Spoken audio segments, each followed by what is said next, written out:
Unit 1, Lesson 3. Right, Lesson 3, pages 14 and 15 of your purple Unit 1 workbook. The What Happened and Why graphic organizer. On the next 2 pages, you'll be writing in the first column, when did something happen, what happened, so you'll be describing the event outlined in the text, and why. Why was this event important? How did it impact others, and how did it impact other events? So you'll be rereading the text, and you'll be filling out this sheet with the important dates and events that happened in the text. After you're done filling in the graphic organizer, today you'll be writing a summary of the text, Revolutionary War. It's all the same thing, part of What Happened and Why graphic organizer. You'll be writing a summary. Before we start working on our timeline, let's close read the text again that we read during Lesson 2. This time when you're reading and listening, circle any dates in the text as you go.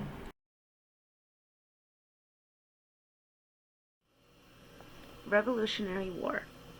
April 19, 1775 marked the end of an era.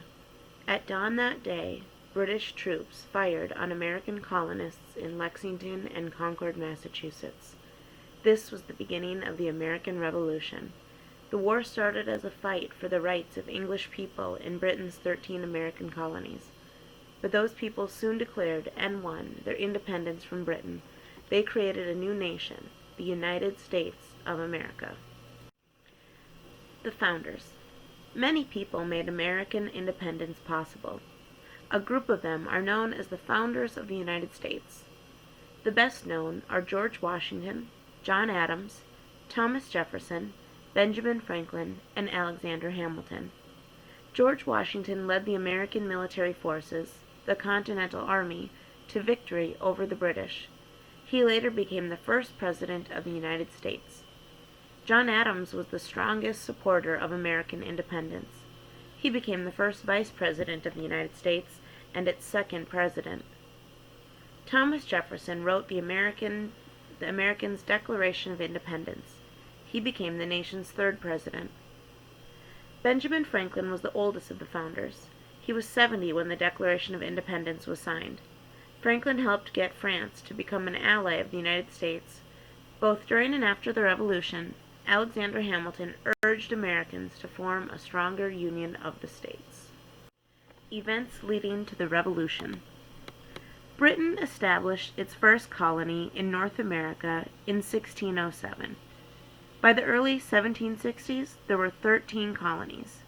These were Connecticut, Delaware, Georgia, Maryland, Massachusetts, New Hampshire, New Jersey, New York, North Carolina, Pennsylvania, Rhode Island, South Carolina, and Virginia.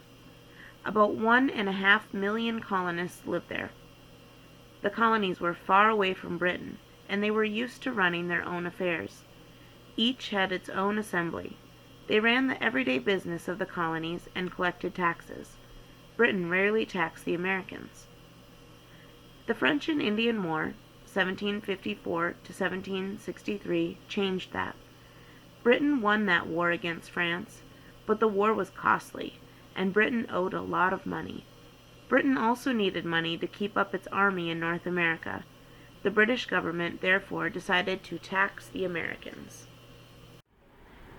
Look up here to make sure you found all the dates in the text. They're up here circled in yellow. Make sure you've circled them in your workbook. Revolutionary War. Colonial Opposition. The British Parliament passed the Stamp Act in 1765. It taxed newspapers and almost everything else that was printed. This angered the colonists. Why, they asked, should we pay taxes to Britain? The colonists decided to fight against the taxes. Representatives of 9 of the colonies met in New York in 1765. They formed the Stamp Act Congress. It said the colonists should boycott or refuse to buy British goods. Groups called the Sons of Liberty also fought against British laws. They often used violence against the British tax collectors. The colonists' opposition forced Parliament to repeal or withdraw the Stamp Act. This made the colonists aware of their power. Other British attempts to impose new taxes only made things worse. Boston was the center of opposition to Britain's tax policies. In 1770, a raggedy crowd of people taunted some British soldiers. The frightened soldiers shot into the crowd, killing 5 Americans. The Boston Massacre, as it was called, led to a new boycott. Parliament again gave in. It removed all taxes except for one on tea, the most popular drink in the colonies. The Americans were outraged. On the night of December 16, 1773, a group of men boarded British ships in Boston Harbor. They threw the cargoes of tea overboard.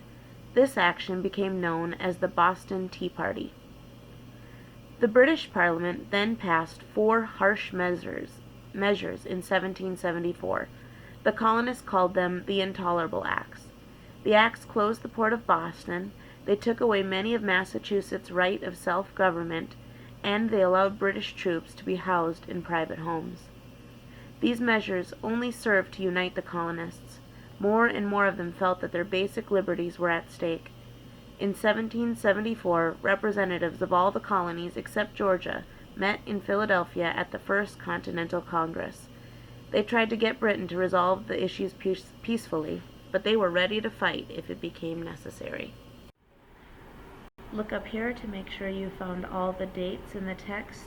They're up here circled in yellow. Make sure you've circled them in your workbook. Revolutionary War, War and Independence. The American Revolution is also called the Revolutionary War and the American War of Independence. The first shots of that war were fired on April 19, 1775. British troops were in Lexington, Massachusetts, searching for hidden arms. Waiting for the British were 77 Minutemen. They were colonists who were trained to be ready in a minute. No one knows who fired first, but 8 Americans were killed. That same day, British and American soldiers fought again at nearby Concord. The news spread throughout the colonies, which quickly prepared for war. But not all colonists were ready for a complete break with Britain. Hundreds of thousands were still loyal to Britain and its king. They opposed independence. They were known as Loyalists or Tories. Hundreds of thousands of other colonists were neutral. They were not sure if they wanted a complete break with Britain. The question of independence was finally decided at the Second Continental Congress. That Congress began in Philadelphia on May 1775, the month after the fighting started. At first, the delegates were just as divided as the rest of the colonists. They debated the issue for more than a year. Finally, the delegates adopted the Declaration of Independence on July 4, 1776. It declared that the 13 colonies were free and independent states. The Congress decided to create a Continental Army, and it picked George Washington to lead it. In addition, it adopted the Articles of Confederation.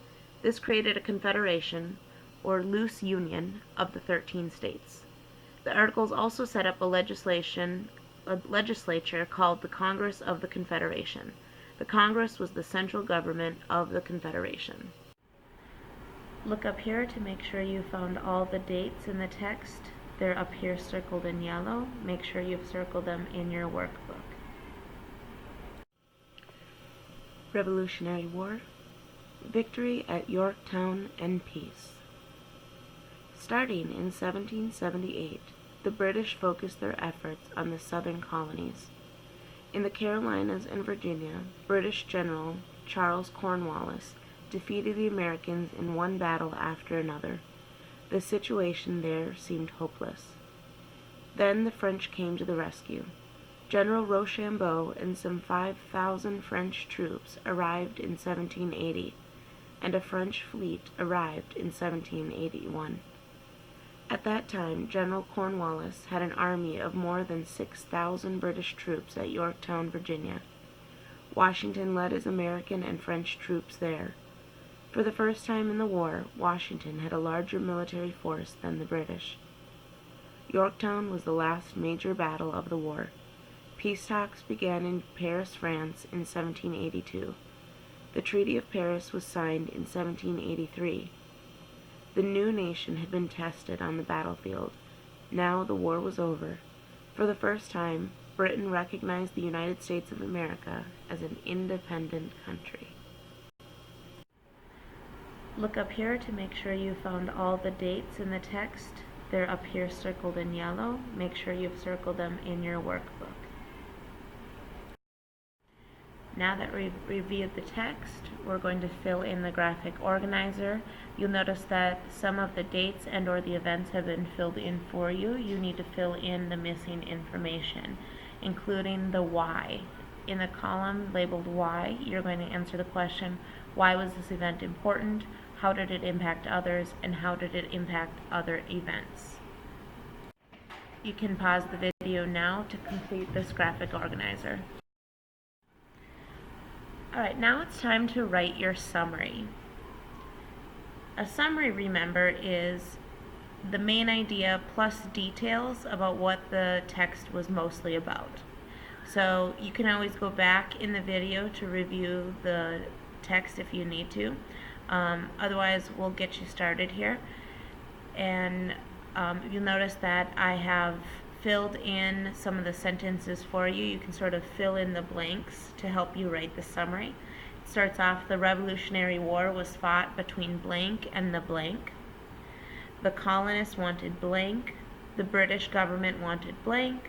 They did many things such as blank, blank, and blank, and that refers to the British government, so the things that they were doing to the colonists, you can fill that in. This made the colonists blank. This would be how they felt. The colonists decided to blank. On July 4th, 1776, the colonists blank. Eventually, the blank won the war in blank, and there you would put the year that they won the war. So you can go back to the text to fill in the blanks and rewrite this in your own writing on that page. This is a summary, which again is the main idea and details that describe what the text was mostly about.